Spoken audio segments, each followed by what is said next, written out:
run at first place, right? It just depends which of these three trios falls earlier when mistakes are made with these three remaining games. But that's enough from us for right now. We're putting it back in the hands of Clay and Sundown. I have to say it, and this tends to be what happens every NA West, but our top three teams are slowly starting to break away from the rest of the pack right now. And to me, the big story is Rex, Arkham, and Epic Whale right here. How they performed yesterday compared to how they performed today. They averaged around 8. Obviously, we got to see their first 0 game in the finals out of, 50 games that we've always seen them play. So definitely having a better day today with an average placement of 4th. But I think that might have gone up a little bit in that last game. For whatever reason, they definitely are having some issues with Storm Surge here. We saw that Fabs and Snacky were able to kind of fix up that issue from Game 7 going into Game 8. But Arkham Rex and Epic Whale are having a bit of an issue with that. And I'm wondering if that has to do with these zones. Not a lot of West zones. A lot of them are going south and east. So they are known to do their car rotations, able to go into zones really early. So hopefully they'll do that just a second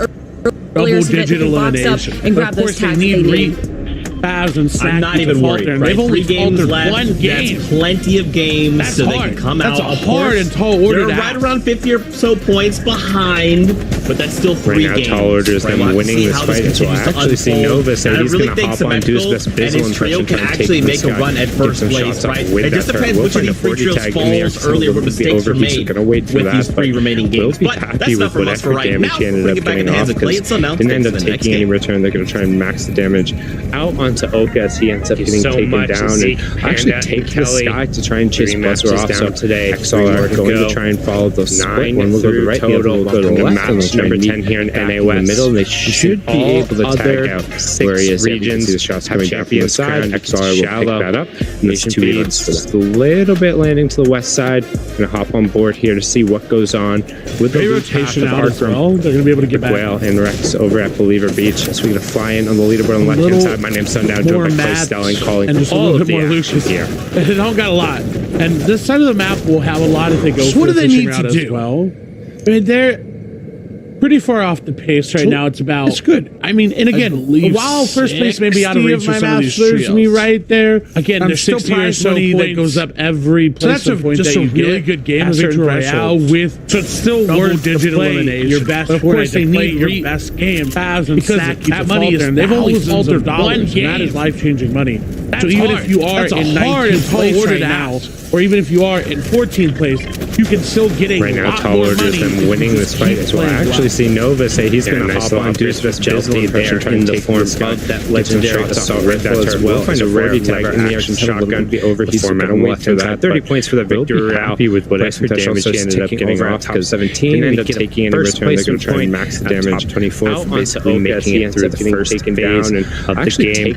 We are over in NA West. The players are competing for their share of just over $220,000 with the winner in the middle. They should be able to tag out as well as the shots coming down from the side. All the cloud will pick that up. They are the Goliath Destroyers, the quick set on the left-hand side. Me and Snacky are first and second in individual elims respectively. Rotation out as well. No real surprise there. A little, not at all. Not with how they're playing, and just a little bit more Lucas. They don't got a lot, and it's just side of the map will have a lot if they go for the fishing route as well. Interesting to me that this split has not been punished at all. Good. I mean, and again, no one has decided maybe out of reach to try to take back risky. No one has decided to take prize money that goes up every placement point that you get. Don't want to do it at certain threshold. Like risky is still such a good drop spot. Your best over by Zayhill, like there's so much available that money in is that area thousands in of between. dollars, and that is life-changing money. You can almost so even if you sustain are in 19th place right now, or even if you are in 14th place, it's you can almost still get a lot more money, right? And the fact that they're getting all of that plus all of coordinate, I mean, as long as they there don't in the form get of messed that up legendary on their assault storm rifle as well as a rare there's no reason lever they shouldn't have action the best shotgun. loot.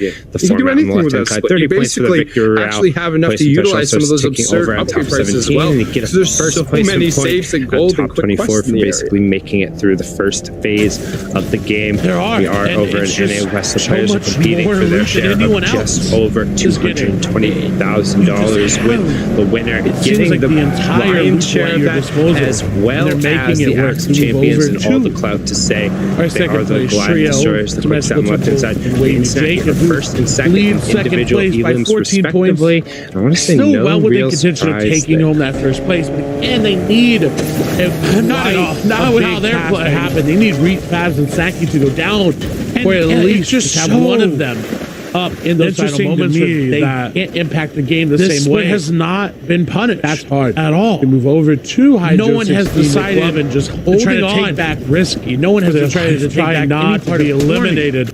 But what is 10 HP and a dream? Like, risky is such a good drop spot. Like over by Zayhill, like, there's so much available in that area and in between. All by themselves over in Koro, and there's another trio coming in as well. Bumboy generally in a full really just trying to swim away. As you see the arrow above him now. right? really And the fact that they're getting all of that plus all of coordinate, I mean, as long as they don't get messed up on their positive that player knows they're there. there's no reason they shouldn't have the best of they them actually again. just You can do ended anything up with that. trailing You basically off there, so good actually job have leading enough them to towards the utilize other some of those trio and saying, absurd nope, upgrade I'm prices out. as well. I was about to say the better situation here might have been to not even swim at all and just sit next to that waterfall, considering he was in kind of a light dark blue outfit. Like, just hope nobody has to look down and see the shape there, but instead, Defiable will end up picking him Yumi South of trying to get the backside here, but not covering his back and had to edit there. Finds the 74 headshot, but then immediately Brewer turned out. He's giving call-outs to Mojo that his teammates are low, but the Siphons are going to end up coming through. So Mojo, despite connecting shots, not going to be able to find anything. He has tons of builds, but now all of a sudden, well within contention of taking home that 3v2, and they've been pushed back a little bit. Yumi is down, so will actually be a 2v2. Defiable and Mojo are able to get together and kind of put the pressure on them. Effectively, they can turn it into a 2v1 if one goes for a revive, but Defiable a little bit careless there. That should have been a situation where it actually had to charge out and would have punished that trade significantly. Instead, forced to pop one of his last 2 minis. I would not. What is 10 HP and a dream? Oh, never mind, there's extras there. I was going to say, if he pops that last mini for only only 5 shields, Yumi going to be the one to take him down. Very great, but they saw plenty of loot still down on the ground, so over in Quoro, make a much better decision. That's why we never call out the plays and tell the player what to do, i.e. Zexo pop a bandage. But we will see Reek Fast and Snacky trying to tell this other trio what to do. But if anybody's not afraid to take this fight, it's Dog that his trio knows they're there. And yeah, in fact, those Kono, they actually just ended up trailing him off there. So good job leading them towards the other trio and saying, nope, I'm out. I was about to say the better situation here might have been to not even swim at all and just sit next to that waterfall. Considering he was in kind of a light dark blue outfit. Like, just hope nobody happens to look down and see the shape there. But instead, Defiable will end up picking up Yumi South, trying to get the backside here, but not covering his back and had to edit there. Finds the 74 headshot, but then immediately Brewer turned out. He's giving call-outs to Mojo that his teammates are low, but the Siphons are going to end up coming through. So not necessarily being connecting shots. It's not the worst of the world again, because we kind of talked about the shift in meta this season, and they've been pushed watching a little bit. For the first time, whether it is on Twitch, Twitter, YouTube, what's up, Fortnite.com, what's up, Party Route, to get together and kind of put the pressure on them. Effectively, they could turn it into a 2v1 normally when players walk around the top like that, we're like, what are you doing? Careless there. That should have been a situation where it actually had to charge out and would have punished that trade significantly. Instead, forced to pop one of his last 2 minis. I would not. All of kind of those one-shot down, one-shot elimination weapons. If he pops that last mini for only 5 no more triple grenades, no more clingers. So the worst thing that happens when you poke out there is you have 3 people focus you, and even then these players are good enough to be able to hit that and tell the player what to do, i.e. throw a roof above or whatever, to avoid really Fast and Snacky down, but not tell this other trio what to do. But if anybody is not afraid to take this fight, it's Dog and his trio mates.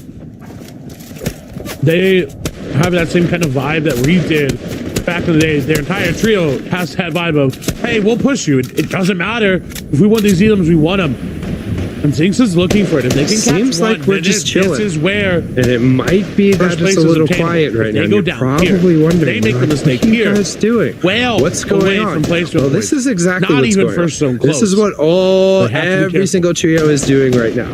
They have so much time. They have so much room. Not necessarily to be able careful. to just look. It's not the worst of the world again, because we kind of talked about right now. You can see they're just raining shots over to the side. For the first time, whether it is on Twitch, Twitter, YouTube, Fortnite.com, or what's up, Party Route, posting up the zone shopping right on top of Epic Whale, Arkham, and Rex. And we normally when players walk around the top like that, we're like, what are you doing? Get down, a stray bullet will come through. Where do they position? There's no more of those bolt action sniper rifles. There's no more of those mechanical bows. That rotation, all of kind of those one-shot down, one-shot elimination weapons have been pulled out of the loop. That's what they're choosing for now. No more triple grenades, no more clingers. So the worst thing that happens when you poke out there is you have 3 people focus you, and even then, these players are good enough to be able to hit that crouch button. There's not really natural high ground in this zone. There's not really an opportunity for anybody to take it. Yes, maybe on that destroyed dish that we see, maybe the edge by that cliff house, but Believer is one of the better areas right now because they can look at everybody rotating in. And especially looking towards kind of the top right part of the map on the left side of your screen. Sorry, I know there's a little bit confused. It seems like we're just chilling. And look at all the teams who are going to be forced to rotate towards that quiet right now. Majority of the trios, yes, they are on the bottom side, but most people are going to know that. So they're the only team close up at Northeast. They're going to have great lines of sight. Every single trio is doing how this zone has pulled. Yes, majority of the West Coast is so much room. Zones have a tendency to have a little bit of momentum when they're pulling. So right now, more than likely chance that raining shots over towards the side west, and they're trying to end up putting some shots over. It's very rare that it's going to pull all the way back over to the eastern side. The zone's dropping right on top of Epic Whale, Arkham, and Rex. So we'll get a look at Arkham and Rex are going to have an opportunity to pressure these teams right now, but then they're going to be forced to rotate regardless of the situation. So these next moments are going to be very critical for what happens towards the outside part of the map. Are they going to play it safe and stay at this hotel? It looks 75 below. That's what they're choosing for now. They may move in third zone because they don't have many there to help get that damage there. They were looking on to Reed, Snacky, and Faz. That's why they're staying on the edge. There's not. We already see Reed down to 150 ground in this zone. We already saw them take a lot of damage and have to anybody to take it. Yes, maybe on that destroyed dish that we see. So my question is, to buy that in their Cliff House, do they have enough? Believer is one of the better areas right now because they can get everybody rotating in. I mean, they're below Surge. They're with especially looking towards kind of the top right. I don't want to say it's a knock of the map on the left side. I would say Midi is definitely more the playmaker out of the group who's able to kind of look at all the teams who are going to be forced to rotate towards that right part. Majority of the trios, yes, they are on the bottom side, but most people are going to know that. So they're the only team close up at Northeast. They're going to have great lines. 6 on the end would bring your average up pretty good. This zone has been still struggling there. Yes, majority of the West Coast is water, but zones have a tendency to have a little bit of momentum when they're pulling. In a little while, they are going to send a rotation. More than likely chance that we keep going a little bit more all about positioning, but they're not doing a little bit to the center. It's very rare that it's going to pull something we've necessarily seen out of them. They're also in a spot where it's going to be really rough to refarm. So in addition to that, they're going to have an opportunity to pressure these teams right now. But then they're going to be forced to rotate regardless of the situation. So these next moments are going to be very critical for what happens for them. The outside part of Alexico right on the other side, and they're going to be more than comfortable to take this fight if they need to. But it looks like this other team might be underneath Surge, so trying to get some aggressive angles, setting up the right hands, so they know they're going to be able to go for it. And yeah, you hear the Surge hitting on the other side. We can hear it. They can't hear that. So they should be able to at least take an advantage fight, knowing that the other team has to go. We already saw them take a lot of damage and have to invest big shield earlier. Fabs and Sacks. So my question is, or will they go for these shots and be a little too aggressive? They want the damage, they don't. Or does it matter if you're going aggressive onto a team that has Surge hitting them? They're below Surge. They're without Midi, who I don't want to say it's a knock on Kabu or Nico, but I would say Midi is definitely more the playmaker out of this group. The one who's able to kind of hit those big shots when needed. No, never mind. We saw the names. We're not going for it. We don't want to be involved in that. And look, just like that, to roll the dice, and you already know 1 or 2 of them are going to come up. They've got a lot of shields as well. Yeah, 6 on the end would bring your average up pretty good, but you're still struggling there. As we do see our current leaders, the question is, how are they doing? We haven't checked in with them in a little while. They are going to set a rotation there. Sometimes you need all of the cards to fall your way. Not only did they fall, they fell right on into their lap, and they placed them up on the table. Nobody noticed. They're also in a spot where it's going to be really rough to refarm. In addition to that, they're also in this absolute crown fiesta. A little bit of room, like I said, that zone did pull further towards the western side trios, a little bit of center each other. Fortunately for them, it's no natural right on the other side, and they're going to be more than comfortable to take this fight if they need to. It looks like this other team might be underneath Surge, so trying to get some aggressive angles, setting up the right hand to jump on it. They know they're going to be able to go for it. And yeah, you hear the Surge hitting on the other side. We can hear it. They can't hear that. So they should be able to at least take an advantage fight, knowing that the other team has to go. Spread a little bit out, so they've got some distance. 2 boxes, 3 boxes away from each other. Hold on, or will they go for these shots and be a little too aggressive? They want the damage though, and it doesn't matter if you're going aggressive onto a team that has got to be because you're almost always going to win that fight. Going and shots will come through that. Some great aim from them, and they are going to get nothing less. Much match as they need to get back in. We saw the other team one direction. Maybe no, never mind. We saw the other way. We're not going for it. We don't want to be involved in that and just like trying to find anybody on the other side with materials. They've got a lot of shields as well. They're going to just joining in the spray. trying to get these players down, and you already see one of them that's going to be regulator. Seeing the Fox up next to him was one who was underneath surge. They needed that reset, but they say that they will not go. They want to carry the title home your way. And not only did they fall, they fell right on him to snatch away. These are the two trios who might be able to notice. You see, going to be able to rotate number 1 winners from yesterday, currently getting lobby focus. Everyone and their mother throwing bullets over to the side. It looks like trying to find a little bit of room. Like I said, that zone did pull further towards the western side, a little bit of center, second and third place trio. And those guys are known to miss high ground in play, and they're going to loop around the backside of the zone. They should find very little amount of any of the extra teams will actually get the opportunity to jump on the team, but first one they didn't get points for Wavy Jacob. Able to get the refresh, however, second and third place teams directly on top. Good use of the harpoon by Wavy Jacob to pull his teammate in. They spread a little bit out, so got some distance. Bottom right-hand corner currently, there's extra three boxes away from each other, but top, second place, 33, Wavy Jacob, Temple. Third place, our 4-time defending champs. That's got to be the motivation they need to keep going, and shots will come through that. Some great aim from Rex. Energy, Epic Well, all three still up on their feet. Careful when they're opening that many windows. A little bit one direction, so we're going away from the water here. The other way, and Arkham is doing just that, watching, 2 more after this in the top 3. Definitely separated out a little bit, but I also don't want to bring up Coffee in his trio. They've quietly been inside the top 5 the entire time. You already see one of them, that's going to be Regulator, unfortunately falling.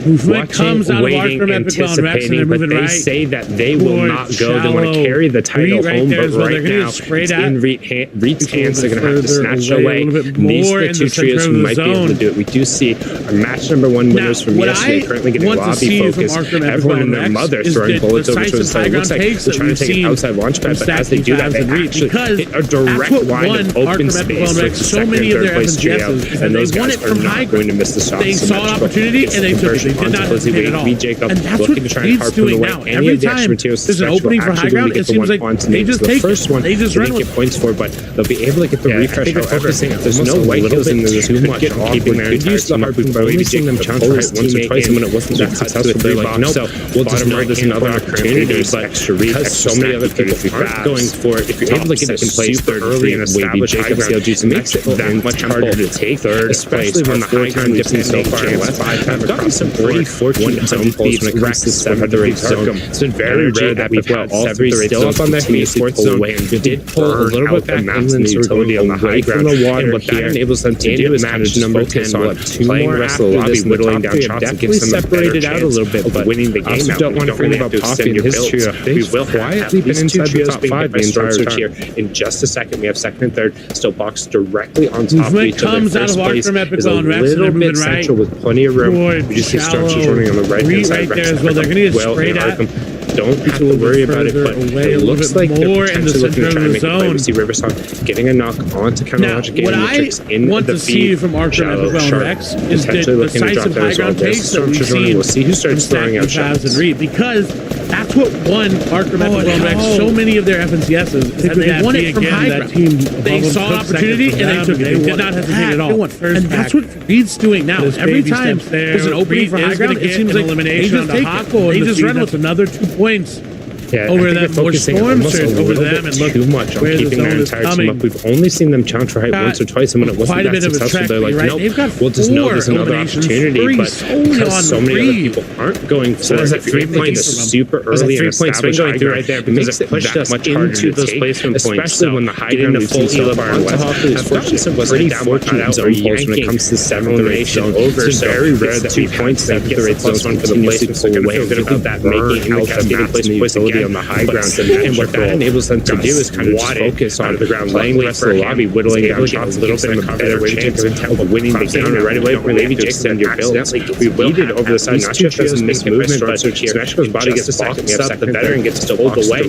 He's going to get taken down in first place. Also, is a little bit central with plenty of damage on that rotation. Everyone is right hand side on the western side, and Arkham. They need to be very careful, worry about it.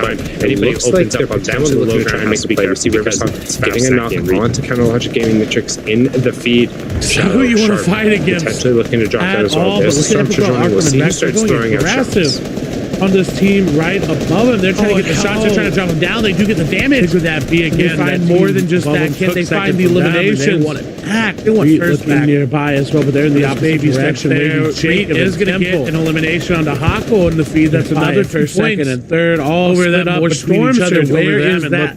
Where the zone is coming? Zone going to go? It looks like it's got quite a bit of a track, right? They've got four eliminations, three solely on Freeze. Everyone in that top three is going to get a favorable zone for now. Swing going through right there because it pushed us into those placement points. So getting the full elim, a little bit of space here, a little bit of time, a little bit of a breather. We'll have a strong joining over, so gets 2 points. I think trios will be under placement. Also feel good about that making in the carry placements. We only have a mixed rotation. We made players take on Skywave. Going to clear us off quickly. Chark up on the high ground. It looks a little down to realize he could attempt us quite on it right away. But Wavy Jake with the front stick and also the second duo. This movement, but third place, our second place trio, the veteran gets pulled away. He's going to get taken just after the last game.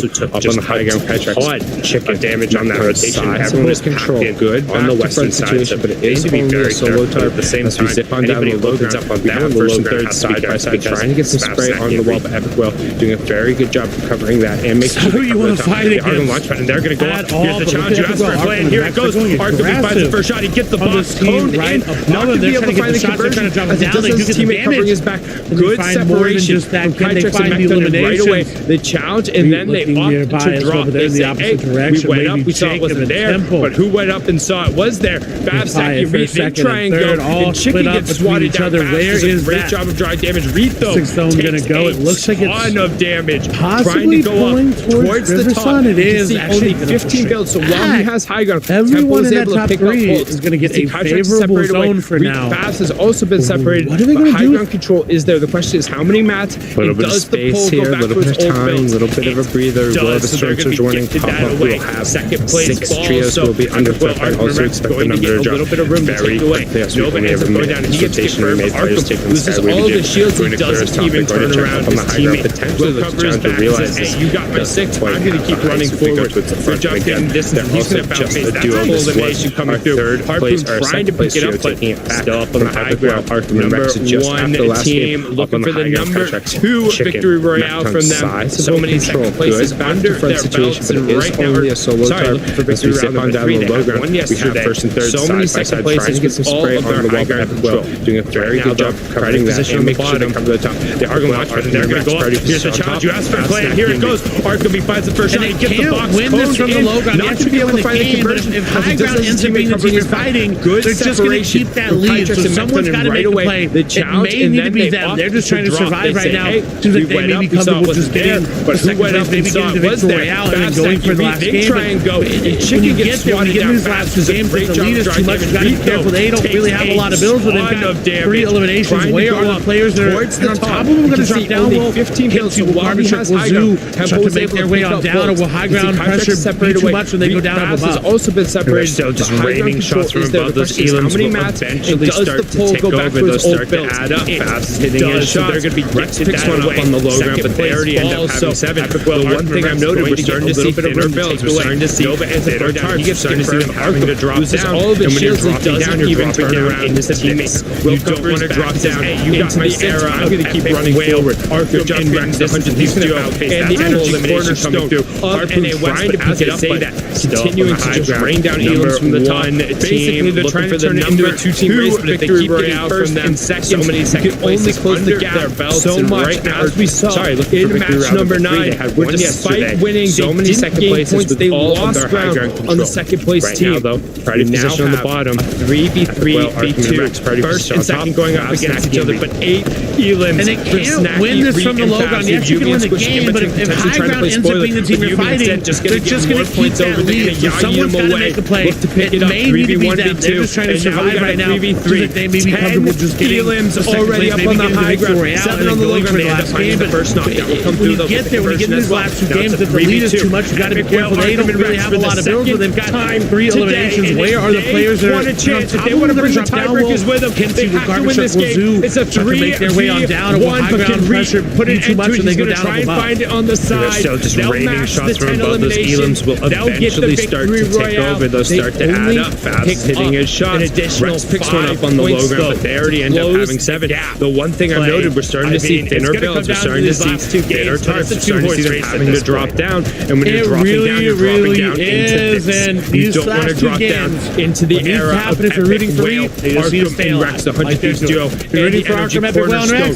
And a West, go for high ground because that's where Reed's going to be. Elims from the top. Basically, they're trying to turn it into a 2-team race, but if they keep getting first and seconds, you can only close the gap so much. As we saw in match number 9, where despite winning, they didn't gain points. They lost ground on the second place team. Sports game. We now have I like the boxing match analogy in my head going up like against each other, but 8 one punch thrown, the other side is like meeting that punch and potentially trying to play spoiler. But then by that point, instead the just first going to give more points trio over. They're going is to already setting up the next one. I mean, pick it up 3v1, v2, and now we got a 3v3. This is now the second time this has happened. Elims already up on the high ground, 7 on the low ground. They end up finding the first knockout. In most circumstances, as well, the trio that's like 3v2, trying, like, not necessarily the underdog, but the trio that we expect to win today. And if they want a chance, if they want to bring the tiebreakers with them, they have to win this game. Trio is doing the exact same thing. They're literally sitting there, be like, okay, he's going to try and find it on the side. If you want to win, that's fine. They'll you can have 5 points because we did the same thing. They'll get the victory royale. I mean, we kind of made some commentary about Reed and Fab last time that they had height, that they walked away with only 6 eliminations, saying that that's not typically what we see from that team. But to see them steal, well, first of all, let's spell out the story there. Chicken and Kytrex and Co. They had height pretty, solidly, although it was zone 6, which is always a bit iffy. And then Arkham Rex and Epic Whale looked like they kind of ran second height, but try and steal, and then out of nowhere a Comet lands on the ground and it's Reed, and he just builds all around them, taking down Chicken and Kytrex's team, and then holds tight from there. And there, I was like, okay, now they're gonna play passively. No, aggression upon aggression, all the way coming down to another 3v3. I like the boxing match analogy in my head because it's like for every one punch thrown, the other side is like meeting that punch and like responding. But then by that point, the first person or trio is already setting up the next one. I mean, this is the second victory royale to think that this is now the second time this has happened. We've seen the front runners and the returning champions go head to head. Because they didn't get any VRs yesterday, but I think a lot of this plays into the fact that they've changed some things in their game not necessarily the underdog, but the trio that we expect to win, changed the way that Surge has worked for them. Because with this West zone that they just had, it's definitely a bit of a different game. Other trio is doing the exact same thing. They're literally sitting there, be like, okay, 7, 8, and 9 today have all kind of go down to south, southeast, which is obviously very far away from Arkham Rex and Epic Whale.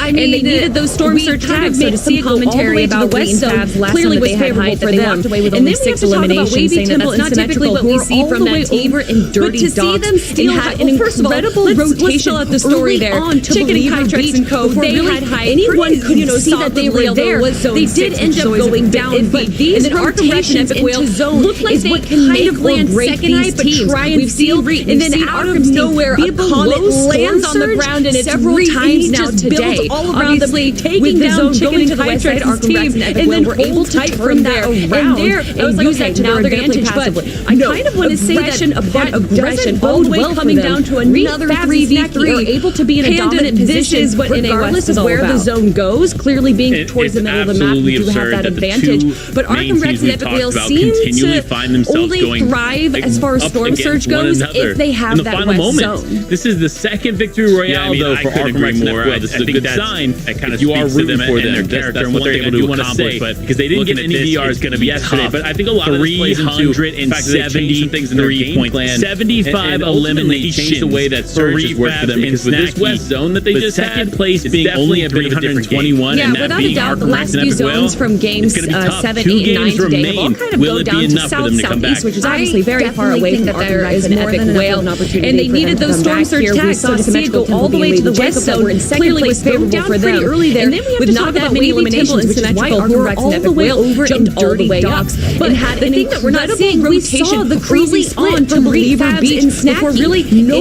one could see that they were there. They did end up going down, but these rotations into zone is what just saw Arkham's team grab the teams. We've seen Arkham's team be below Storm Surge several times now today. Because obviously, with the zone going to the west side, it's going to be Fab's team. We're able to turn that around and use that to their advantage. But I kind of want to say that doesn't bode well for them. Reed, Fabs, and Snacky are able to be in a dominant position, regardless of where the zone goes, clearly being towards the middle of the map, you do have that advantage. But Arkham Rex and Epic Whale seem to only thrive as far as Storm Surge goes if they have that west zone. 2 points, one last I mean, I couldn't agree more. I think that kind of speaks to them and their character and what they're able to accomplish. Will they overcome the 52 points? Looking at Will this, it's going to Symmetrical be show tough. up and steal second place from Arkham Rex and Epic Whale? 3.75 eliminations for Refabs and Snacky. Of the But second place being only 321 and that being Arkham Rex and Epic Whale.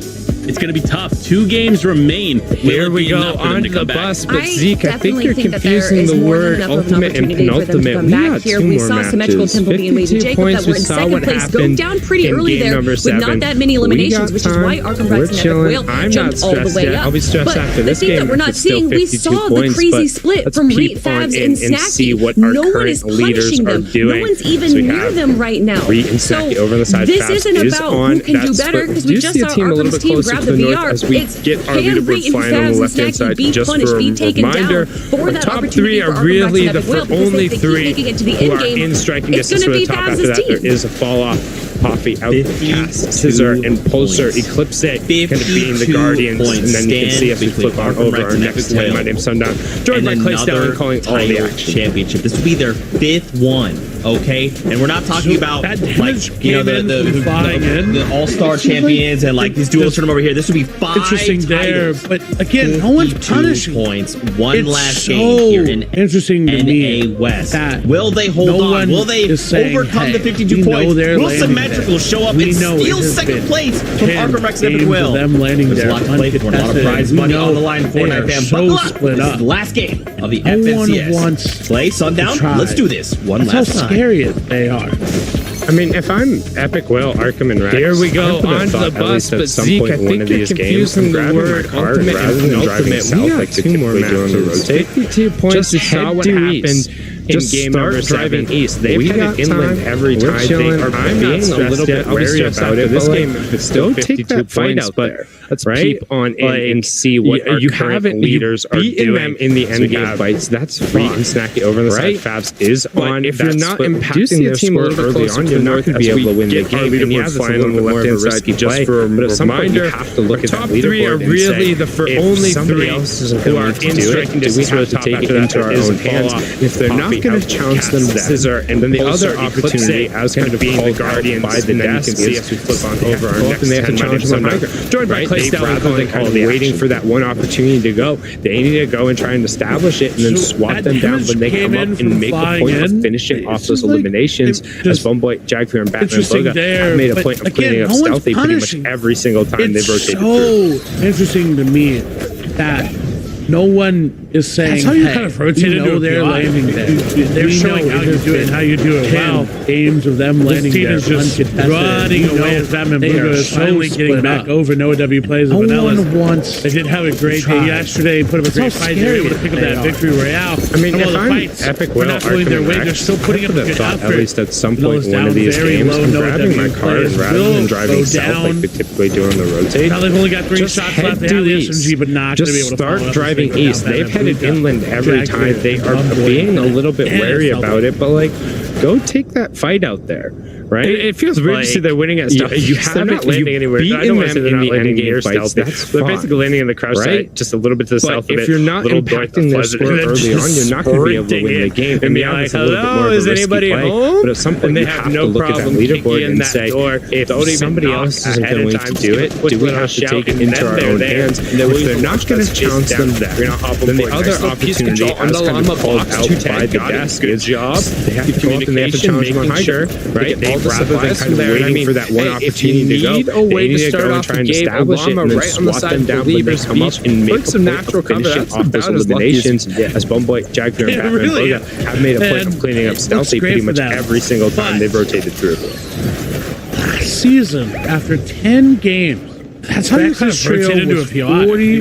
They're showing how you do it and how you do it well. Fabs and Snacky. This team is just running away as Batman Booga is finally getting back over. No W plays with Vanellas. So they did have a great day yesterday. They put up a great fight. They were able to pick up that victory royale. They know the path. They're not pulling their weight. They're still putting up a good effort. Vanellas down very low. Noah W plays will go 2 down. games left. I mean, you're running out of time. You got a very thin line. If the tightrope you're walking across the two buildings, all of a sudden that building looks a little bit farther away. And again, they've done enough where any other region, any other time, they would probably be looking at a solid first place performance. So they're basically landing in the crush side, just a little bit to the south of it, so little going to put up numbers that now all of a sudden they're looking at an outside shot. Hello, is anybody even being able to compete? And they have no problem. It could be over after this game, right? They have a 50-point lead. If they open that lead up anymore, we're then talking a record-breaking game. Which, I mean, we said it before on broadcast. You know, when you kind of sit there and have that conversation with friends, it's like, yeah, well, I would have qualified for the World Cup if I just making sure 35 elimination victory round my last game. If you need a way to start off the game, Alama right on the side of Believers Beach, put some natural cover. That's about as lucky as epic employee, but you know what I mean, going through there, like, it's just not going to happen in that regard, right? So, getting kind of close to that season line. After 10 games, we're towing it. Rex's trio was 40. If anybody's going to be the one to do it, if any trio will be the trio to make that impossible possible, and they start from Epic Whale and Rex. They've pulled off. There's a mountain, more impossible things before this. Rodrigo is just going to get path. They know what they need to do. Rotating through, and that's a danger. Hey, we talk about how strong these 2 games left. These slip streams you're running out of time. If you're just zooming on through trying to get away, it's a very predictable pattern for your enemies to just beam you with. And look at Tricks immediately going for the beast control, going for a different pressure. Any other region, any other time, they would probably be looking at a solid every fight that you see now from a team that's outside the top 10 is trying to make it into the top 10. Because they know, hey, now all of a sudden they're looking at an outside shot. What can we do? What can we shake up? Try to get as much it could be over after this game, right? They have a 50-point lead. If they open that lead up anymore, we're then talking a record-breaking game, which, I mean, we said it before on broadcast. You know, when you kind of sit there and have a conversation with friends, it's like, yeah, well, I would have qualified for the World Cup if I just gotten a 35 elimination victory royale in my last game, and I'm like, yeah, and I might maybe play a game in a cash cup eventually or something. Jokes on me, I'm not allowed to play ever. Every single little one of these fights doesn't matter. You know what I mean, going through there, like, it's just not going to happen in that regard, right? So, prize money getting kind of close to that line, and you don't really want to let that slip, especially when it's just the difference of one elimination. If anybody's going to be the one to do it, that one victory round in the last game, I always throw it back to the World Cup solos. Everyone kind of misses the little story that happened in the final game. Able to hold on and held on and ended up getting his huge W. But Rodrigo is just going to get able to just run through and end up picking up a 6 elimination victory royale. The last game went from 66 to 6. If you're just 66 to 6, zooming on through trying to get away, it's a very predictable pattern for your enemies to just beam you with. And look at Tricks immediately going for the piece control, going for a different pressure. Just that one moment can change. You never know, particularly in a leaderboard like this, where so many of the points have been allocated to the top 10. Outside the top 10 is trying to make it into the top 10 because they know, hey, we're not having the best of games. We haven't had them. What can we do? What can we shake up? Like for try to get as many points as we can, so we can get to the top of the leaderboard and make more money that we've seen before. Yeah, don't forget, it's not just about first place. Of course, that's where we're going to focus the story. Coming down to NA West when the victor has all been said and done for the past 4 seasons. Now it looks like last couple games a little close here. Ran the victor's playing catch or defending champs playing catch up right now. So many eliminations being taken off the board as well, right? Every little change of placement ends up being a bump. Yes, everyone's going to be more aggressive. Prize money at the top of the leaderboard. And you don't really want to let that slip, especially when it's just not really many of them are resulting in elimination. Maybe a tiebreaker coming through. The only people that have been eliminated are from the same trio. I always throw it back to the World Cup solos. Everyone kind of misses the little story that happened in the final game. He able to hold on and held on and ended up getting his huge W. Comes through from just Krizik, the LATAM champ, able to just run through and end up picking up a 6 elimination victory royale going on last game. Do you have the third and fourth trios box up on top of each other? 66 to 6. $50,000 payment game to upwards of $600,000. About the winning moments. So when we say every single little game matters, every single interaction, just that one moment can change. You never know, particularly in a leaderboard like this, where so many of the points have been allocated going with it. Only one really poor game in there. I mean, they could close it out here and right now. It's so interesting because it felt like for a moment there it wasn't going at an awkward angle. Look at them already losing a lot of HP. They have enough shield to heal it back up. I believe last season, the season for that as well. This is unusual for them. And ended up coming down to the second zone, getting pressured out. Like in game number 1, it was really up to anybody there. But then dangerously low games. Yeah, and they're in zone 2 right now, so there's no real reason for these shots to necessarily be taken, but they're burning into a bunch of the utility, and they don't have the best of math, so this is another situation where everyone's going to be more aggressive. Look for a refresh, I don't necessarily think I've seen them be trading shots here. They're going to try and get the jump in, trying to jump right in. This is very aggressive from them. The most aggressive we've seen in the early mode without Storm's running going through, and they're just going, they're full sending up into this attic, and I don't agree with that decision at all. Snacking is back down completely, no shields, he pokes his head up and above, and they're trying to own everything underneath, get some form of control and real estate here, but Fireball South and Mojo saying, hey, we've been on the other end of this push before, you want nothing to do with it, and honestly, I'm fine with that. If they were able to get some damage out, it looks like they got some on the Mojo, and they were potentially just worried about the winning moments, they ate a ton there. Now they're turning the attention over the Keto, Blizzard, and Oka, and Reed's going to cut them off right away, saying, no, we know everybody wants to rotate in the rear farm up. This is our to end up going with it. Only one really poor game in there. I mean, they could close it out here right now. They need to get involved. They need to keep putting that pressure back down.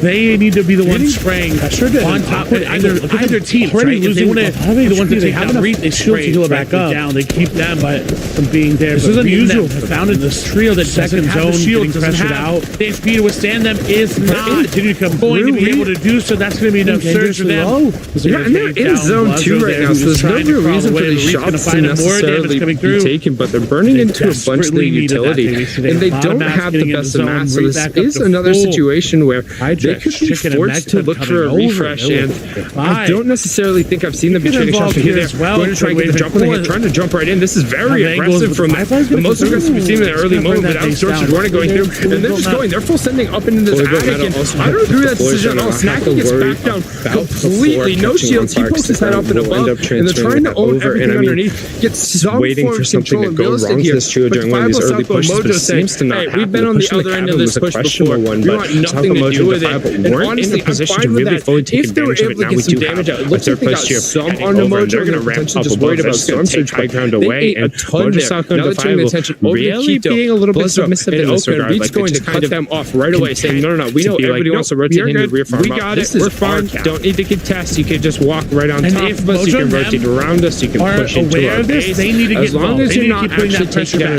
our trio, that's fine. They need to be the ones spraying on top, either teams, right? They're taking this fight. The ones that take down the only other trio over here, so it is isolated. Nice little 42 times. Basically, going to be traded back evenly through. Shield doesn't have the speed to withstand them is not going to be able to do so. That's going to be enough surge for them. So they know they need their foot on the pedal a little bit. This might be a situation where you can get a couple of eliminations back off. Maybe get a couple more. Just really try and min-max my fights over there.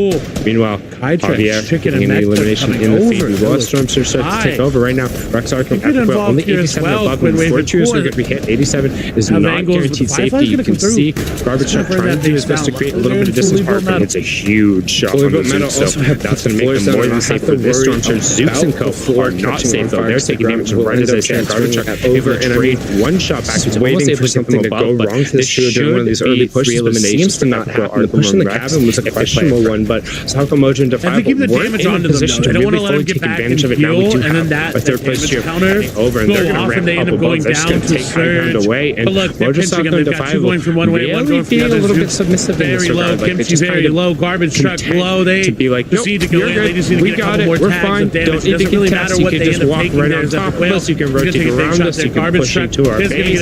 As long as you're not actually taking down our trio, that's fine. Right now, Shakedown may not even be able to come through. Very split. They're taking this fight. There is the only other trio over here is isolated. Nice little 42 times. It's basically going to be traded back evenly through. So Epic going to shield up Reed, picks up an elimination in the feed, closing the gap, so they know they need their foot on the pedal a little bit. And this might be a situation where if you can get a couple of eliminations back off, Beta reboot, 2 points, get a couple more, really try and min-max the fights over there. Still 72 players up, so one trio is elimination in the Storm Surge. Storm Surge with 5 trios on that feed, so one more. Only 87 above and 4 trios are going to be hit. 87 is not guaranteed safety. out, basically saying, here you go. Trying to do his best to create a little bit of distance for a moment. Storm Surge does turn off. So we'll see that's going to make them more than safe for this Storm Surge. Good job in terms of turn dimension mode. They're going to take shots right as they say. Probably get able to trade one shot back. Almost able to here, but get in, should get whatever amount of bricks that they can reform. You're safe using the natural cover to turn around. Have to keep the damage onto them, though. They don't want to let them get back and heal, and then that damage counter go off, and they end up going down to surge. Doing that so far today, so they've got two going from one way, one going from the other. Very low, Kimchi very low, garbage truck low. They just need to go in. They just need to get a couple more tags of damage. It doesn't really matter what they end up taking there. The Quail is going to take a big shot there. Garbage truck is going to get a nice shot on the side from Arkham. They will take them down. It feels like just the shakedown may not even be able to come through. They make one critical error, though. Will come through. We saw one of the players trying to slipstream away, but they couldn't. Right now, it's going to get all of them. They just have to stay up. 3, to move over, elimination. Symmetrical could not do that. They are going to go down. Reboot get 2. Not an option. Are they on? Is it even going in this zone? We talk about reboots on West. We haven't really seen any of the finals. No one really. Yes, prioritizing 2 points, that. 2 points, gap closed. You can see top How left hand corner. This is like 72 players up to one trio is going into being weeping hit in by the surrounding Storm areas. Surge. 25 trios on the beat, so one more will need to drop. Look at that, and we'll have those 5 points being given out, basically saying, here you go. I think we were playing on EU with the Scorcher policy that's going around here, but instead we're kicking it. We're going up towards the northeast side. All of we've burned down, so they're going to get a little bit of different look at the topography and this little pretty smooth. The couple of changes in verticality are a little bit rougher than you'd expect. You're safe using the natural cover to turn around. And what I mean by that is when you build in Fortnite, obviously only people place walls potentially place force, are but sharp and there's shallow, some and they spots, right, where like the floor is almost completely inside the floor, you're right towards the side, and these hills are very awkward, like some of them like 1/3 grid spaces, some of them a little more. You might think, oh, we took a ton of damage there, but he knows what he's doing. This is very much intentional. If you leave that open, more often than not, he's winning those trades. It just happens to be the first time we've seen him lose one in a while, but this is how they're trading for Storm Surge. If they make one critical error, though, who swap over, that's where it becomes the backside of zone. Right now, it's there. Trio, all just own rotating through, move over low ground. Symmetrical could not. Nobody there. Nobody looking. Not an option. This has got to be a high ground in this zone. We talk about reboots on West. We haven't really seen any of the finals. No one really. You do not pick this weapon up if you are anticipating playing low ground. It's fine down there, right? But it is much more efficient when you are working top down and just ripping shots through your opponent. To me, this screams like, hey, we're going for this. It's open. I think we'd be playing on EU with the Scorcher policy that's going around here, but instead we're kicking it. We're going up towards the northeast side. All of we've burned down, so you know, a little bit of different look at the topography. While it's pretty smooth, the couple of changes in verticality are a little bit rougher than you'd expect because they're see them go for it a little bit sooner than we thought. And what I mean by that is when you build in Fortnite, obviously you can place walls and you can place force, but there's some spots, right, where like the floor is almost completely inside the floor. You're right towards the side. And these hills are very awkward, like some of them like 1/3 grid spaces, some of them a little more. You might think, oh, we took a ton of damage there, but he knows what he's doing. They got to make a play, they got to make it quick, they got to make a decision. 111. He's winning those trades. Shields down, healers with 20 seconds remaining. Seen him lose one in a while. More Reed's going to find elimination on the other side. That'll count over for Fabs as Temple the only one remaining. Swap over to the backside of zone. This is it right now. 10-second Storm Surge turns on. We know Temple is low. That's third place. We'll assume he's well below. Nobody Arkham and Rex cannot pick up and get above the Storm Surge. If they go down, the West has been won. Panda will have been victorious. You do not pick this weapon will up have if won you're his first anticipating playing low ground. FNCS ever. Fine down comes there, down to this fight. It is much more efficient when you are working top down the 5 and times just overall. ripping shots through your opponent. To me, this screams like, no, they didn't. They're grouping up. It's going to be chili chug splashes, and then they're going to have to go. You see them editing out. Will they grab it, coming though, through with that 75 below, but natural only high 2 ground? players need to go down. They're looking to see, is anybody going to open a ramp? 4 out of the 9 teams Guardian Tower looming up above by Rex. They have to be ready for it, but none of that matters right now. Into a 75 damage. They're still going down. Chili chug makes them go for it a little bit sooner than we thought. They're in a staring contest with their opponents. Got that many get out.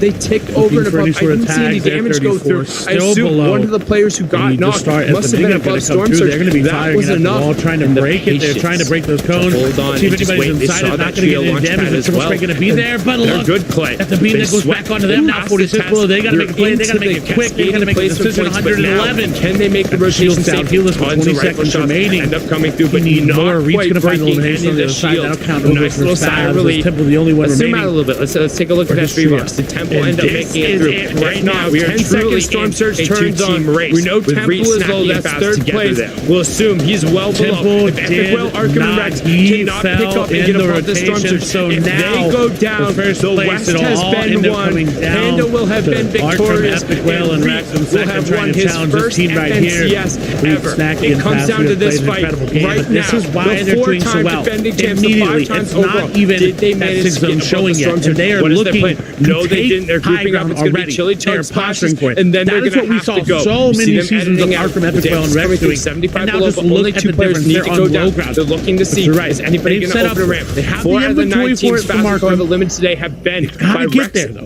Rex's trio, but none of that matters right now. 75 damage. They're still going down. Chili chug splashes are still there. They're in a staring contest with their opponents. But they take over and above. I don't see any damage go through. I assume one of the players who got knocked must have been above Storm Surge. That was enough. And the patience to connect, and they do. So now they will trio launch pad as well. Definitive high ground position. Good play. And this makes things super interesting because you can't super challenge that. You can try. I don't think it's going to go well for you because they went up coming through so early and found the right tag that they're way above. You can see Snacky. Zoom out a little bit. They're going to take a look at that Snacky has no effective HP. They realize they can't go up. Instead, they're going to be forced down. And this makes this game much more interesting. They're really low too. They just a lot of damage on rotation. Now Arkham going to look to try to take high ground and just speed them with that sideways minigun. But you're right, they're so far below. They have found no damage on these rotations. They're going to try to get in the zone and out heal it, but they really just got to hop into a box. This is why they're doing so well. Some players, it's not even that they're going to the high ground. They're looking to take the low ground drop comes through. They can't hit it. So that is what we saw. Are they going all the way up? Yes, they are. They're landing on top. This is it. This is the decisive decision. They needed to make. Can they take it? They've set up the team up above. Do they go down to Storm Surge here? Because in 3 seconds, it's going to start to tick. They get enough above. They keep the high ground. Rex and Epic Will are there, but they have to find more damage. Epic Will going to take some. They're from the low ground, but they have high ground. They're below. They need to find more. Arkham can only take 2 more ticks of it. That's going to take 30 damage. Is it going to put them up above? Yes, for now, 5. They need to find more. Their tournament hopes are hanging in the balance right now. The FNCS is hanging right here. They're going for Rex. Switch back over. They don't have enough damage. Arkham can only take 1 more tick. Press back over again. It's back. I don't think it's going to go well for you because they below. They're trying to find more. There's 122 above. That should be it for now. And it's an elimination. But they don't have a lot of builds. They're going to switch back to Snacky. No effective HP. They realize they can't go up. Instead, they're going to be forced down. And this makes this game much more interesting. The door is open again. They only got 2 really low too. They just have a lot of damage on rotation. Now Arkham going to look to try to take high ground and just beam them with that sideways minigun. But you're right, they're so far below. They have found no damage on these rotations. They're going to try to get in the zone and out heal it, but they really just got to hop into box and try to eliminate some players. They're getting about face. Once again, look, they're going for the high ground. They're looking for it rather than the low ground drop comes through. They can't get it, so they go for the launch pad. Are they going all the way up? Yes, they are. They're landing on top. This is it. This is the decisive decision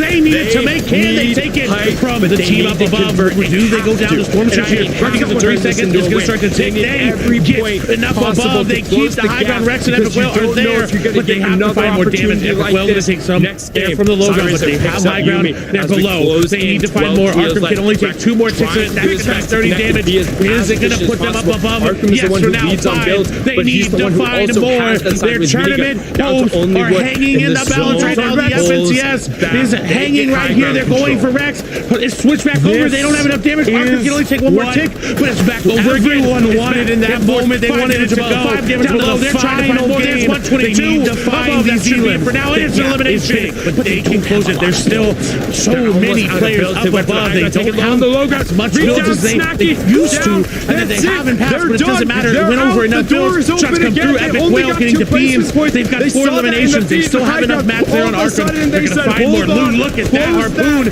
May be able to come through. They're sitting Rex down. They're trying to find any extra loot, shields, mats. It doesn't matter what it is. They want it. They need it. And look, they're going to have such control. everybody on low ground is running out of HP. All of a sudden, they are disappearing. The lobby is going away. Jack Veer trying to stay up, trying to stay alive, but it doesn't matter because Arkham, Epic Well, and Rex have just won their third game today and have closed the gap substantially. And I mean, 211 points on today possible to close they the needed gap to send somebody down earlier. Another opportunity like no this. additional eliminations. They weren't able to pick it up, so they get 38 points going through. They closed the gap a little bit, but we talked about it. Arkham is the one who leads on build enough, but he's the one who really opened up. It's going to come down the last game, but only two-horse race. Let's kick it over to the desk. They're going to show us where those horses are at and where the field. This is what everyone wanted in that moment. They wanted it to go down to the final game. They needed to find these elims. The gap is big, but they can close it. There's still so many players up above. They don't have as much builds as they used to, and that they haven't passed, but it doesn't matter. It went over enough builds. Shots come through. Epic Well getting the beams. They've got 4 eliminations. They still have enough maps there on Arkham. They're going to find more loot. Look at that harpoon. Maybe it'll come through. They're sitting Rex down to try to find any extra loot shields. It doesn't matter what it is, they want it, they need it, like, man, you know what I want this? I want this to come down that last game. I want to see them go everybody on low ground is running out of HP. All of a sudden, they are disappearing. The lobby is going away. Jack, they're trying to stay up, trying to stay alive, but it doesn't matter because Arkham, Epic Well, and Rex have just won their third game today and have closed the gap in the journey that he has had in second place over and over and over again, picking up new players, trying to experiment with his team comp. And now they're so close and they go down early, which is heartbreaking, but that's the story you want, right? You don't want it to be a 50-point lead. You want it to be neck and neck, and that is what we're going to be getting for our final game, Panda. Enough to really open up. It's going to come down the last game, but it's a two-horse race. Obviously, I got to commend Arkham Rex. They're going to show us where those horses are at and where the field is. 3 victory royales on the day. But it's well, something down. That's not entirely true because I didn't even know that this was actually the last game. I got ahead of myself. Like production, just be ready. I'm just dropping too many hot beats that I don't know what time of the day it is or week or wherever we're at. That's all. Guys, let's talk about the top 3 trios going into this final game. They're behind 52 points. First and second are battling it out. I mean, it's Kelly with that. Third place that is going to be such a small number. Yeah, we're going to be jumping into Reap Fabs and Snacky here, and this is actually not when they grabbed a VR. This is when they grabbed 12 eliminations in that second place finish there. Like an incredible performance. You're like, man, you know what I want this? Regardless of if you're able to walk away with a VR or not, it's about those eliminations that really separates Reap's team from the rest of the pack. I mean, Jacket, that was a record scratch right there as well, grabbing another second place finish right here on the low ground. Actually, versus Reap's team with the Snacky, you know what? They deserve the win, especially Snacky in the journey that he has had in second place over and over and over again, picking up new players, trying to experiment with his team comp. And now they're so close, and they go down early, which is heartbreaking, but that's the story you want, right? You don't want it to be a 50-point lead. You want it to be neck and neck, and that is what we're going to be getting for our final game, Panda. It's Arkham Rex and Epic coming out on top here, getting the eliminations onto Reed and Co. Obviously, I got to commend Arkham Rex and Epic. One of 3 consistency has gotten real today. 3 victory royales on the day. 30 points is still a lot. That is a big separation. I think Reap, Fabs, and Snacky clearly coming in here as the favorites. And to be fair, Arkham Rex and Epic Whale in that last game that we just watched almost lost height very early on. In fact, Panda, a situation that they seem to be falling into quite frequently is that they had Storm Surge in zone. Yeah, we're going to be jumping into Reap, Fabs, and Snacky here. And this is actually not when they grabbed the VR. This is when they grabbed 12 eliminations in that second place finish there.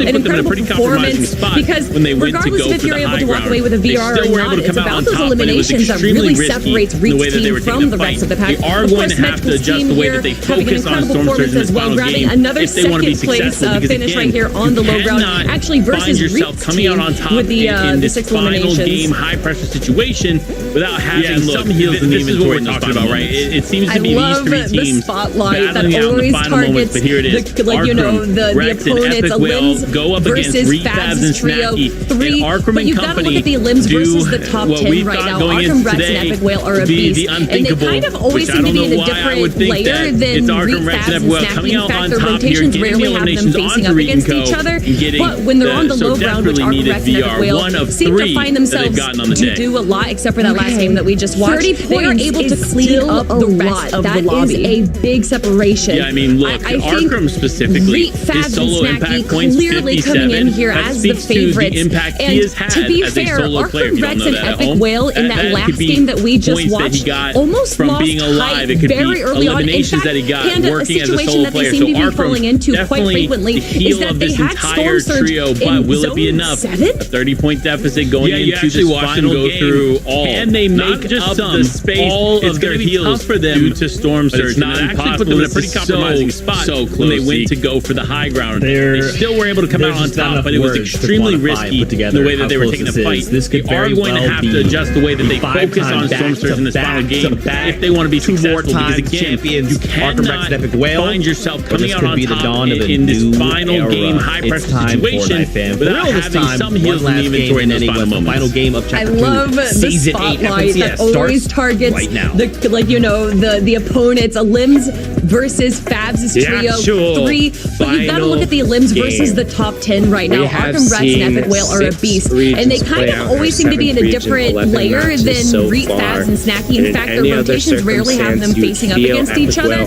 but when they're on the low ground, which Arkham Rex and Epic Whale seem to find themselves to do a lot, except for that last game that we just watched, they are able to clean up the rest of the lobby. To close the gap a little bit more. Yeah, I mean, look, Arkham specifically, his solo impact points 57. That speaks to the impact he has had as a solo player. If you don't know that at home, that could be points that he got from being alive. It could be eliminations that he got working as a solo player. So Arkham definitely the heel of this entire trio, but will it be enough? A 30-point deficit going into this final game. Because he knew someone was going to come. The space someone was going to try to play spoiler. Nobody here at NA West. This is so once that title of spoiler, they wanted to go down to the last moment. There's just not enough words to quantify and put together how close this is. This could very well be the 5-time back-to-back we saw last 2 more time champions, Arkham Rex and Epic Whale. But this could be the dawn of a new era. It's time for Night Fam. For real this time, give them one many last names. game in NA West, the final game of Chapter 2, Season 8 FNCS starts many different FNCS. The 4-time back-to-back here in Trios FNCS. The actual and with final Trios game. Coming to a close here soon. We have seen they want to be the 5-time back-to-back. They want to be able to say, we've won 6 FNCSs so far. on every single member of our trios. You would feel Epic Whale, Arkham, and Rex would have done there's a 29-point difference. They win the game, 211 and no place of points go over to Reef. Reef. I mean, Clay, I can't help but feel like the opportunity was their last game to close the gap a little bit more. We're going to tune in with our current leaders. That's all they have to do is hold on to close out this wild ride. Minute here. With the exception of the All-Star Showdown, Whale, Rex, and Arkham have won basically every single major competition. Surprised that no one, out of all the games, and we saw it all the way Will back. that streak come to an end? Yes, we have Grand Royale right after. They could potentially stick around, someone was going to come. Someone was going to try to play a spoiler, but nobody here in NA West. And not only is it once that title was spoiler, they wanted to go down the right. It's not good enough to just win. They have to win. They have to get eliminations. They have to see Reed's name on the right side of that elimination. They need to see him going down. Yes, this whole trio will need to go down. But if Reed is up, he always has a chance to make plays. He always has a chance to get down a few more points. And again, something else to consider, many different FNCS. Pretty sure, are they tied on victory rounds? No. Epic Whale and Co have the advantage. And with Co only 2, right? Trios coming to a close here soon this season. Now, who want to be the 5-time back-to-back? Who want to be able to say, we've won 6 FNCSs? The fact that every single member of our trios really have shown, like how everyone talked about, there's a 29-point difference. So if they win the game, and no place of points go over to Reed, they will win solely based off of that. We know Elims are going to come through for both trios. Last season, after 11 games, when we say it's coming down to the last minute, it difference. literally will come down. Fabs and Snacky had a lead over Arkham, Rex, and Epic Whale.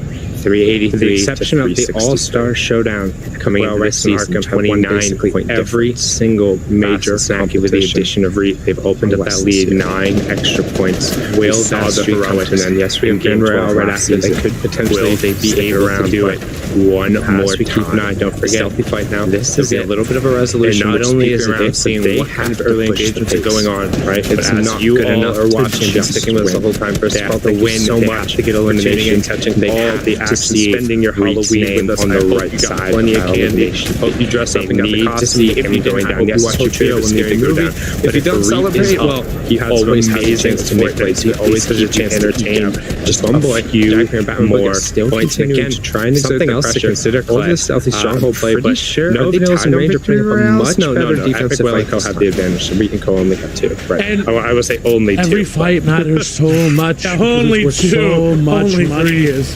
It's about where you end up. The fact that no one half the games have gone to them. The bait that really have shown easy shot coming through, but the follow-up not going to be as easy. Dominant keep pressure through the entire trio. If they bite off a little bit more than they want, they're not going to stop anytime soon. They're going to box them. They're going to piece control them. They're still trying to go. And you see the season after 11 games, there's a 20-point difference. On the Ranger. They're already so low. He knows that the rest of them don't have that much HP. We'll go for the immediate siphon. 363. And the team coming into this season, 29 they get a chance to go away, launch pad away, and Snacky with the addition of Reed, they've opened up that lead 9 extra points. We saw the heroics in Game 12 last season. Get over here trying to run him down. Where is he? Well, he's right in front of you, Batman Boga. There'll be a little bit of a resolution. We're keeping around, seeing what kind of early engagements are going on. He needed you all are watching and sticking with us the whole time. Vanilla over for tuning in, catching all the action, spending your Halloween with us. In the well to be able to take him down, but hope you dress up and got the costume. One of the harder things in Fortnite is when somebody does take the air and they get these celebrate, well, the break line of sight, following them's a little bit difficult, and they need to be careful about maybe overextending because we've seen that Rex Epic Well and Arkham, they're going hunting after their initial route, right? Like, they're not necessarily worried about just kind of like going and looking tags. They've been boxing up on trios. Every fight matters so much because it's worth so much money.